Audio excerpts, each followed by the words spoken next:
Lorsqu'on démarre un business sur Internet, l'une des plus grandes peurs concerne la peur d'être critiqué. Et si les gens n'étaient pas satisfaits de ce que je propose? Et si ma personnalité ne plaisait pas? Suis-je vraiment légitime pour parler de tel ou tel domaine? Cette peur peut annihiler toute volonté d'entreprendre et peut même vous pousser à abandonner avant même de passer à l'action. Créer un business sur Internet, c'est aussi accepter de s'exposer à la critique, c'est accepter de se mettre à nu en sortant de sa zone de confort et c'est aussi accepter tout simplement de ne pas plaire à tout le monde. Il y a un véritable travail sur soi à faire, mais comme le dit Les Brown, l'opinion que les autres ont de vous ne doit pas devenir votre réalité. Vous êtes tout aussi légitime que n'importe qui pour démarrer un business sur Internet. Vous avez des connaissances, des valeurs à partager, vous avez votre histoire personnelle qui va toucher d'autres personnes, vous avez votre propre personnalité et vous avez tout simplement une vision de la vie qui va toucher d'autres personnes car elles vont se reconnaître dans votre message. Il faut donc absolument sortir de ce fameux syndrome de l'imposteur qui vous pousse à douter de vous et à vous préoccuper en permanence de ce que les autres pensent de vous. Au cours de cette vidéo, nous allons donc voir quels sont les 3 types de critiques que vous pouvez recevoir lorsque vous démarrez un business sur Internet et même par la suite quand vous commencez à avoir du succès et surtout comment les utiliser efficacement à votre avantage. Mais avant de rentrer dans le détail, j'ai une énorme requête à vous faire. Mettez un maximum de pouces en l'air à cette vidéo pour aider au référencement et si ce n'est pas encore fait, pensez à vous abonner à la chaîne pour recevoir chaque semaine des vidéos consacrées à la liberté financière en partant de zéro, donc que ce soit des vidéos de bourse, d'immobilier, de création de business ou tout simplement d'état d'esprit à adopter pour atteindre cette fameuse liberté financière. On approche tout doucement de la barre des 1000 abonnés, donc je vous remercie énormément pour votre soutien et votre fidélité. Alors premier type de critique, la critique constructive. Ça c'est vraiment la meilleure critique possible, c'est une occasion en or pour vous de progresser et en plus de montrer votre ouverture d'esprit parce que ça veut dire que vous avez à cœur de satisfaire les personnes qui vous suivent. Vous avez aussi à cœur de prendre en compte leurs remarques pour améliorer continuellement votre produit ou vos services. Je vous donne un exemple. Imaginons que vous venez de démarrer une chaîne YouTube sur un sujet qui vous passionne et sur les premières vidéos, vous recevez un commentaire d'une personne qui vous dit « Salut, ça a l'air vraiment intéressant ce que tu fais, mais est-ce que tu pourrais améliorer la qualité du son parce que c'est vraiment quelque chose qui n'est pas forcément agréable à l'oreille ou est-ce que tu pourrais parler plus tranquillement ou est-ce que tu pourrais améliorer la qualité de tes vidéos en ajoutant par exemple du texte pour vraiment soutenir ce que tu dis à l'oral ?» C'est d'ailleurs un conseil que j'ai reçu et c'est vraiment quelque chose sur lequel je vais travailler. Mais quand vous recevez ce type de remarques constructives, de critiques constructives, c'est important de votre côté de ne pas vous mettre en mode prétentieux en se disant « mais je ne comprends pas comment on peut critiquer mes vidéos, c'est vraiment très bien ce que je fais, comment on peut oser critiquer mes vidéos ?» Et il ne faut pas non plus se positionner en victime en se disant « voilà, j'en étais sûr que ça n'allait pas plaire, je reçois déjà des remarques, des critiques par rapport à ce que je fais, je pense que je vais abandonner, c'est vraiment pas fait pour moi. » C'est essentiel de ne pas se mettre dans ces 2 types de comportements, de garder à l'esprit que tout n'est pas parfait dès le début, que vous continuez à apprendre jour après jour, même lorsque vous allez rencontrer du succès, vous continuerez à apprendre parce que c'est juste illusoire de croire que tout sera parfait un jour. Donc gardez cet état d'esprit-là pour vraiment accueillir de la meilleure des façons ces critiques constructives qui sont encore une fois une occasion en or pour vous de progresser et en plus de montrer votre ouverture d'esprit. Deuxième type de critique, je ne savais pas trop comment l'appeler, donc je l'ai appelé la critique en mode « je ne suis pas d'accord avec toi ». Et voici pourquoi. Ça, c'est aussi un excellent moyen pour vous de montrer votre ouverture d'esprit et également d'afficher votre expertise parce que vous allez engager un débat avec une personne qui n'a pas la même vision des choses que vous, ce qui ne veut pas dire qu'elle est dans le vrai et vous dans le faux ou inversement. C'est juste le moment pour vous d'afficher des arguments, de montrer votre expertise, de montrer la profondeur de vos connaissances et c'est quelque chose qui peut grandement vous servir par rapport à votre communauté parce que vous allez aussi montrer que vous n'êtes pas la personne qui se ferme ou qui se braque tout de suite dès qu'en face de vous, vous avez quelqu'un qui n'est pas d'accord. Donc vous avez vraiment tout à y gagner. Cela peut aussi être l'occasion d'enrichir vos connaissances parce que vous ne connaissez pas 100% du domaine dans lequel vous vous êtes lancé sur votre business. Vous avez en face de vous quelqu'un qui peut vous apporter des choses. Donc c'est important de garder cette ouverture d'esprit.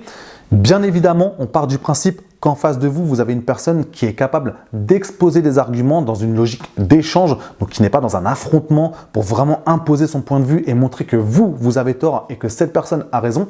C'est vraiment ce type de comportement qu'il faut éviter, on va en parler juste après. Mais quand vous êtes face à une personne qui a une ouverture d'esprit, qui vous explique juste qu'elle n'a pas la même vision des choses que vous, je le répète, c'est une occasion en or pour vous de montrer votre ouverture d'esprit, votre expertise et en plus potentiellement d'apprendre des choses. Et enfin, troisième type de critique, les critiques malveillantes. Et là, je vais tout de suite vous proposer un scénario pour illustrer ce type de critique. Imaginons une personne qui se balade tranquillement dans la rue et qui d'un seul coup voit un attroupement autour d'un groupe de danseurs qui propose un spectacle de rue. Cette personne décide de s'arrêter, de regarder et en plus de regarder jusqu'au bout. Et à la fin du spectacle, bien cachée derrière tout le monde dans le public, elle dit à voix haute: c'était nul, c'est vraiment bidon ce que vous faites, c'est un truc qu'on a vu 1000 fois partout, il n'y a aucune originalité et vous m'avez fait perdre mon temps. Le genre de remarque complètement ridicule parce que premièrement, c'est un spectacle que personne ne t'a obligé à regarder, tu étais tranquillement en train de marcher, donc à la rigueur, si tu n'as pas envie de regarder, tu continues à marcher ou alors tu t'arrêtes, tu regardes 30 secondes et tu t'en vas. Et en plus, c'est un spectacle qui était gratuit, fait souvent par des personnes qui sont aussi là pour partager leur passion. Donc, tu n'as même pas sorti d'argent pour assister à ce spectacle. C'est vraiment des comportements qui sont ridicules et qui malheureusement ont été exacerbés sur Internet avec l'avènement des réseaux sociaux. C'est par exemple hallucinant de voir des personnes qui sont capables de s'embrouiller par commentaires interposés alors qu'il s'agit d'une vidéo sur des animaux ou d'une vidéo sur un reportage d'histoire ou d'une vidéo sur un reportage sur les centres commerciaux. On voit vraiment des personnes qui arrivent à s'embrouiller en dessous des vidéos comme ça.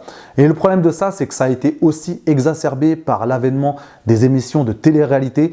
Moi, à l'époque, j'avais vu le premier programme de télé-réalité, ça s'appelait Love Story, c'était début, je crois que c'était 2000 ou 2001. Et déjà à cette époque-là, on sentait que c'était de toute façon préfabriqué, il y avait des scripts à suivre, il y avait vraiment des scénarios à mettre en place pour vraiment capter l'attention du public. Et ça a explosé par la suite parce qu'après des programmes de télé-réalité, il y en a eu des dizaines et des dizaines. Et c'est vrai que dans ces programmes-là, on a l'impression qu'il faut exister par l'embrouille, les critiques, les jugements. C'est quelque chose qui est au cœur de ce type de programme-là. Quand on le regarde avec le détachement, on peut rigoler 5 minutes, mais il y a des personnes qui regardent ça tout le temps, et je pense notamment aux adolescents, qui après assimilent ce type de comportement-là et ont tendance à être uniquement dans la critique, le jugement et les embrouilles permanentes. C'est mon côté un peu sociologue parce que c'est vrai que j'ai toujours été intrigué par les comportements humains et les grandes tendances qu'on peut voir émerger à un moment donné en ce qui concerne l'état d'esprit général. Et ça, c'est une tendance qu'on a vu exploser avec l'avènement des réseaux sociaux. Et si je peux vous donner un énorme conseil par rapport à ça, c'est de vraiment ignorer ce genre de commentaires, ce genre de dénigrement, parce que c'est vraiment du dénigrement. Ça ne sert à rien de se prendre la tête par rapport à ça. Parfois, il faut avoir la force de caractère de tout simplement ignorer des choses. D'ailleurs, petite citation, apprendre à ignorer des choses est l'un des plus grands chemins vers la paix intérieure. Vous avez vraiment tout à perdre à rentrer dans le jeu de répondre à ce type de commentaires parce que premièrement, vous allez perdre énormément de temps parce que vous aurez beau écrire les commentaires les plus argumentés du monde en réponse à ces critiques malveillantes. En face de vous, vous avez une personne qui n'est pas capable de se remettre en question. Donc, vous allez partir dans une discussion sans fin. Si vous regardez des fois des vidéos sur le foot, parce que moi, j'adore le foot, même si j'aime de moins en moins, parce que ça part vraiment dans des délires assez particuliers. Si on regarde des vidéos de foot, juste en dessous, quand on regarde dans les commentaires, mais il y a des commentaires, on se dit, mais c'est pas possible. Les gens, ils ont vraiment du temps à perdre. Et comme je disais, ça n'aboutit à rien en fait parce que vous n'avez jamais une personne qui est capable de dire effectivement c'est toi qui as raison, les arguments que tu as mis en avant sont vraiment solides donc je reconnais que tu as raison. Non, c'est pas du tout dans leur état d'esprit, ça part juste en pugilat et c'est vraiment quelque chose qui va vous faire perdre énormément de temps. Deuxièmement, vous allez perdre énormément de crédit aux yeux des personnes qui vous suivent parce que vous allez passer pour quelqu'un qui ne sait pas garder son sang-froid et qui s'abaisse finalement à répondre à ce genre de critiques malveillantes et qui rentre dans un débat sans fin. C'est quelque chose qui va polluer, que ce soit votre chaîne YouTube ou même votre site, peu importe, c'est quelque chose qui va tout simplement polluer votre business. Et enfin, vous allez perdre de l'énergie et surtout de la clarté d'esprit parce que c'est quelque chose qui va rester dans votre tête au quotidien comme un mal de tête persistant qui va polluer votre mental. Ça va vous empêcher d'avoir les idées claires, d'être vraiment concentré sur votre business et sur les personnes qui vous suivent et qui apprécient ce que vous faites.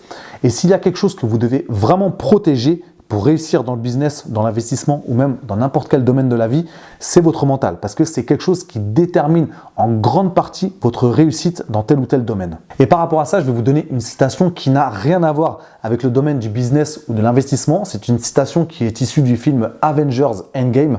Donc c'est un film issu de l'univers Marvel si vous connaissez.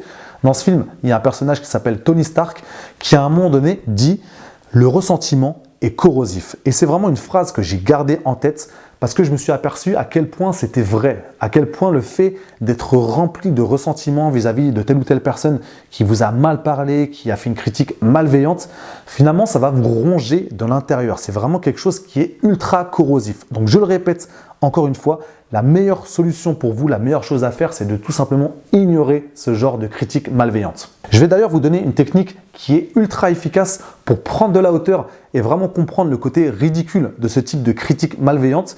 Vous allez associer les personnes qui vous font ces critiques à un personnage comique ou à vraiment un personnage ridicule, vraiment quelque chose qui vous fait rigoler dans votre tête. Moi, de mon côté, j'avais associé, il y a quelques années, quand j'avais un autre business, les personnes qui faisaient ce genre de critiques malveillantes, je les avais associées à Jacouille la fripouille dans Les Visiteurs. Donc, je ne sais pas si vous le connaissez, c'est un film des années 90. J'étais fan de ce film quand j'étais petit. J'adore toujours ce film, je le regarde très souvent. Et quand je recevais ce genre de critiques, je me disais, ok, c'est encore Jacouille la fripouille qui continue à faire son show. Et dans ma tête, j'associais tellement ça au personnage de Jacouille la fripouille que finalement j'en rigolais et je me disais mais en fait c'est ridicule, je vais même pas me prendre la tête à répondre à ça. Donc associez ça au personnage que vous voulez, mais vraiment testez cette méthode-là et vous allez vraiment être capable de prendre du recul. Et c'est tout ce que je vous souhaite parce que ça va vraiment vous permettre de vous concentrer sur ce qui est vraiment important pour votre business. De toute façon, vous devez absolument faire ce travail sur vous parce que plus vous allez rencontrer du succès, et c'est vraiment tout ce que je vous souhaite, plus vous allez subir ce type de critiques parce que vous allez réveiller certaines frustrations enfouies profondément chez certaines personnes qui vont préférer déverser leur haine sur vous parce que vous avez réussi plutôt que de se remettre en question et comprendre comment elles pourraient elles aussi avoir du succès. Elles vont tenter d'exister par les critiques, par les jugements, par les embrouilles, voire par les insultes. Donc vous devez vraiment dès aujourd'hui être capable de faire ce travail sur vous, de prendre du recul, d'ignorer certaines choses pour être capable par la suite d'ignorer facilement les critiques qui vont parfois avoir tendance à se multiplier.